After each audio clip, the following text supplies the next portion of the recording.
ভাইজান, এই সুটকেসে দৃশ্যমান কিছু নাই, কিন্তু অদৃশ্য অনেক গুরুত্বপূর্ণ জিনিস আছে। এই সুটকেসে সুখ আছে, এটা আমার সুখের সুটকেস। এই সুটকেসে বিদেশে থাকার সময় আমার কিছু অনুভূতি আছে, ভালো লাগা আছে, খারাপ লাগা আছে। কোনো দরকার ছিল তো? দরকার ছিল আব্বা, মিথ্যা কথা কর দরকার ছিল। আর আমি মিথ্যা কথা কইছি তোমাদের উপর বিরক্ত হয়ে। আর বিরক্ত কেন হয়েছি জানো? কারণ আমি তোমাদেরকে সন্তুষ্ট করতে পারতেছিলাম না। বিদেশ থেকে প্রত্যেক মাসে তোমাদের কাছে টাকা পাঠাইতাম, নিজের কাছে অল্প কিছু টাকা রাখতাম হাত খরচের জন্য, বাকি সব টাকা আমি তোমাদের কাছে দেশে পাঠাই দিছি। এরপরও তোমরা কিভাবে আশা করে বসেছিলা যে আমি বিদেশ থেকে আসার সময় তোমাদের জন্য অনেক কিছু নিয়ে আসবো? আমি কেমনে আনবো আব্বা? জানো আমি এখানে কি কাজ করি? আমি সামান্য হোটেল বয়ের কাজ করি। কয় টাকা বেতনই বা পাই আমি? কি পরিমাণ স্যাক্রিফাইস করে প্রবাসীরা বিদেশে থাকে তার কোনো ধারণা আছে তোমাদের? কত কষ্ট করে টাকা কামাই করতে হয় বুঝো কিছু?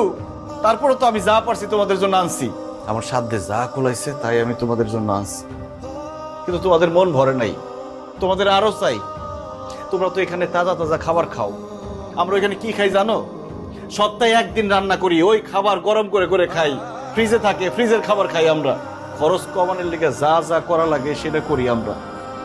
সারাদিন কাজ করে আসার পরে রাত্রেবেলা রান্না করতে ইচ্ছা করে না। একা একা থাকা তো অনেক কষ্টের আব্বা।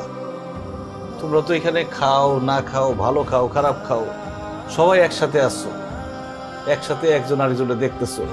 কিন্তু আমরা তো কাউকে দেখতেও পারি না। নিজেদের দুঃখ কষ্ট লুকায়া হাসি মুখে ভিডিও করে তোমাদের সাথে কথা বলি। পরিবারের কোনো অনুষ্ঠান হইলে নিজে থাকতে পারি না, থাকতে হয় ভিডিও কলে। কলটা কাটার পরে চোখ ফেটে পানি বের হয় আব্বা। মনটা চায় সবকিছু ছাইরা ছুঁড়া দেশে চলে আসি, পরিবারের সাথে থাকি, কিন্তু মনটা চাইলেও আসতে পারি না। কারণ আমরা তো প্রবাসী, আমাদের একমাত্র কাজ শুধু টাকা কামাও আর দেশে পাঠাও। আমাদের কোনো ইচ্ছা নাই, আমাদের কোনো শখ আহ্লাদ নাই।